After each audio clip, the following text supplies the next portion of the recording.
So guys, let's get into it. I have 5 effortless ways to be able to make a decision. And number 1 is advisor. Okay, and if you guys want to take a print screen, you guys can take a print screen, and it'd be awesome if you guys tweeted me on it. But number 1 is advisor. So whenever I make a decision and I don't know what to do, what I first do is I put myself in a different situation.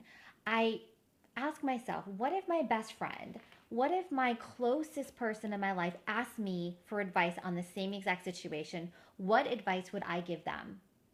And that is so important, guys, because when we start using our intuition and thinking from our other person's state of mind, when you give advice to others, your advice is really good. So if you pretend that your best friend Susie is asking you the same question, what would you say and what advice would you give to her? Italy in the house, welcome. So be that advisor and get in that mind frame and say, you know what, if somebody was coming to me with this exact same problem, what advice would I give them?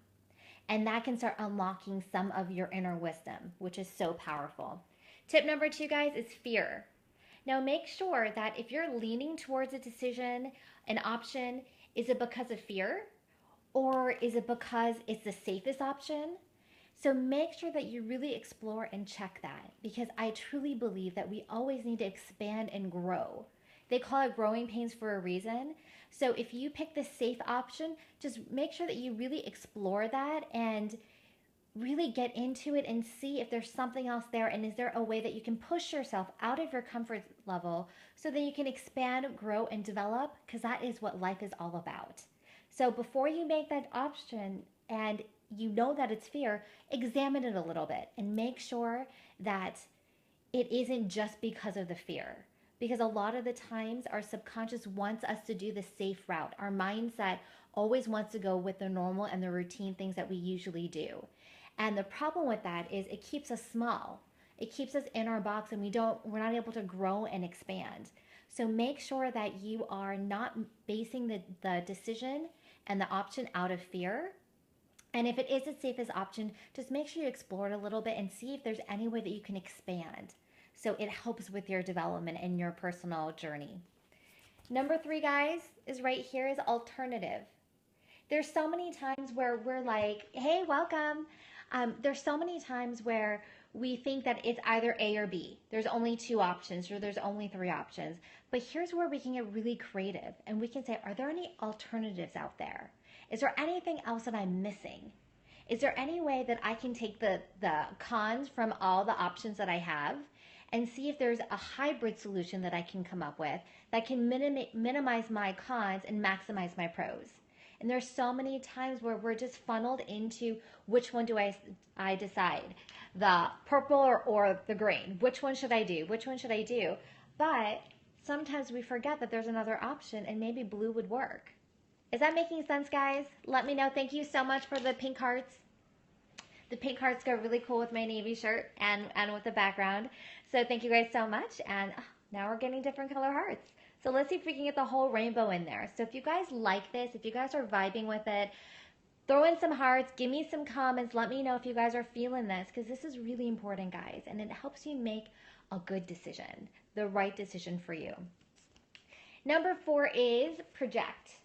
And I'm not talking about projectile vomit or anything like that. I'm not talking about a project, but I'm talking more about project yourself into the future and project yourself into a year from now. Looking back, are you going to love the decision that you made?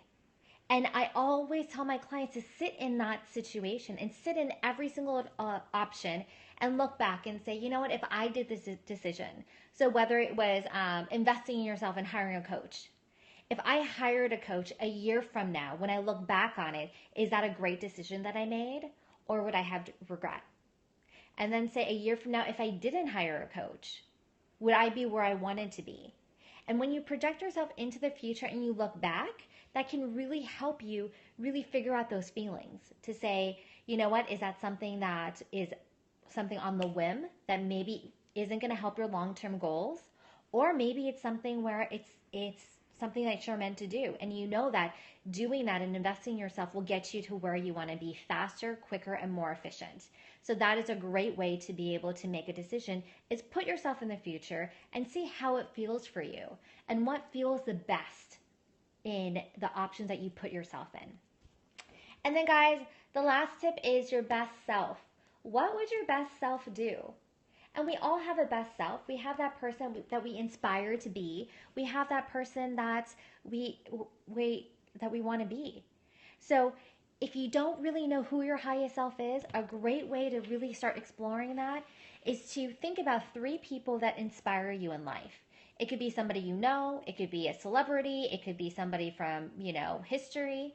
And when you identify those 3 people, go ahead and get into their mindset and understand their personality traits and say, what do these people have that is really inspiring to me?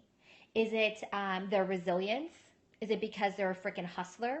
Is it because they have great work ethic? Or maybe they're really community driven? So whatever those aspects are of their personality that inspire you,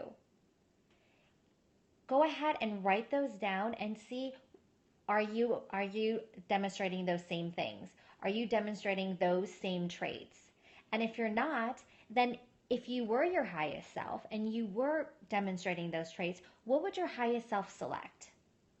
And that's what it's all about, is leveraging your highest self and making those decisions from that aspect. And again, guys, a couple tips as I wind this down. Make sure that when you're doing this work and you're asking yourself the questions, that you're stress-free, you don't have anxiety, and you just give yourself some space to process this information. The second thing is, guys, if you don't have the answers come to you right away, that is okay. Give yourself space and believe that the answer will come to you. And the last thing is, journaling is so freaking powerful.